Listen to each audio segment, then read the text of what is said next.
আচ্ছা, তোমাদের মধ্যে কারা কারা তালের বড়া খেতে পছন্দ করো গো এই সময়? আমার তো দারুণ লাগে। আমার তো মনে হয় সারা বছরে যদি তালের বড়া পাওয়া যেত কি না ভালো হতো বলো।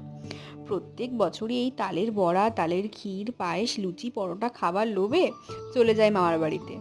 এইবারও সেটার কিন্তু ব্যতিক্রম হয়নি। এই তালের বড়া খাওয়ার লোভে চলে গেছিলাম মামার বাড়িতে। তো যেতে না যেতেই প্রস্তুতি শুরু হয়ে গেছিল।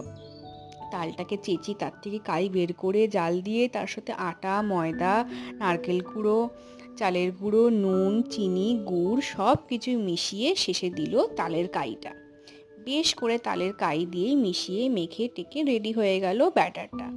এবার এই ব্যাটারটাকে ছোট্ট ছোট্ট বল করে তেলের মধ্যে টপাটপ ভেজে দিল। আর এই তালের বড়া পেয়ে আমি যে কি খুশি সেটা বলে বোঝাতে পারবো না। তো সামনে তো জন্মাষ্টমী আসছে, তোমাদের কাদের কাদের বাড়িতে এই তালের বড়া হচ্ছে আমাকে জানিও কিন্তু।